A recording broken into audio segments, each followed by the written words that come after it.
Hey there, I'm Amy from thecrazycraftlady.com. Welcome back to week 24 in my 25 crafts to Christmas countdown. This week we're going to make a mini wreath garland. Is it a wreath? Is it a garland? It's both. Made out of mini wreaths. So what we're going to use are like this wired floral greenery. You can use whatever you want. Like, it just has to be super skinny. This is like some boxwood stuff. Another really great option are these evergreen pipe cleaners. So they do usually have them at Dollar Tree, but I feel like they look a little bit fake and they're more of like a tealish bright green. These are from Hobby Lobby and they're more of like the forest green. And I feel like they're just like a little bit more realistic, but use whatever you want for greenery. Let's get making.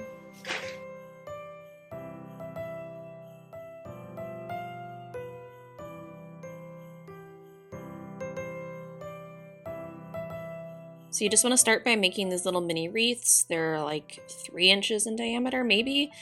If you want to use the pipe cleaners, just take one pipe cleaner, overlap the two ends by a couple inches at the top and give it a twist.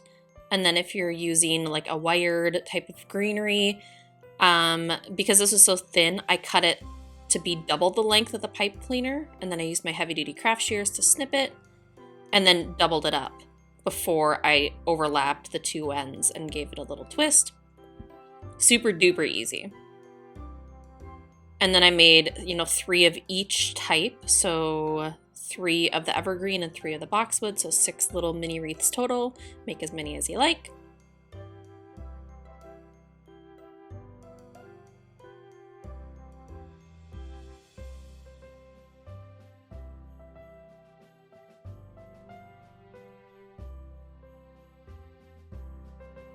And then embellish each wreath with a little bow at the top. I do a super simple ribbon, cut it, 6, 8 inches long, make 2 little loops, crisscross the loops and tie them in a knot, like you would I call it bunny ears when kids are tying their shoes. And then you just kind of finagle it, like pull the ears tight and then pull the tail ends and then retighten it by pulling the ears again and then tug at the tail ends. Every time you tug the tail ends, it makes the ears a little looser, so then you gotta tug the ears. So it takes like 3 or 4, tries of tightening the ears and the tails until you get everything to lay just right. Then pull out some twine, and I like to put a tiny bit of tape, so this is just like duct tape, a very, very tiny little bit on the end of the twine, just so it doesn't fray as you're stringing everything up. It just makes it a little easier, so twist that onto the end, and then you just cut it off when you're done.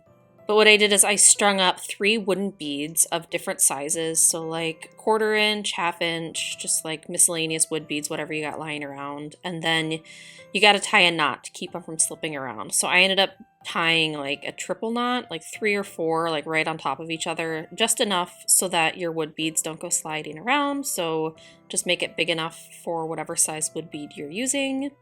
And then next, add a little wreath, so hot glue a bow to the top of one of the mini wreaths.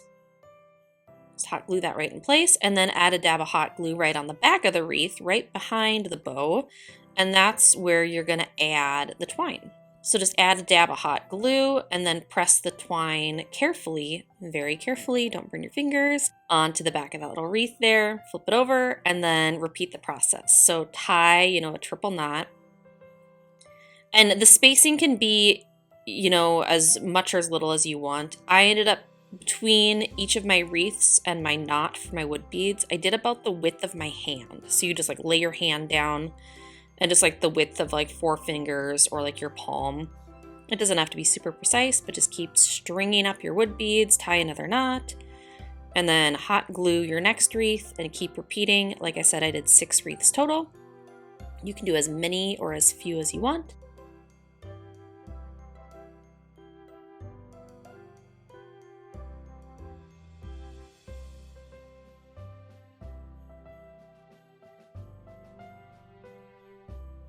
And then I just hung these up on my little bookshelf in my living room.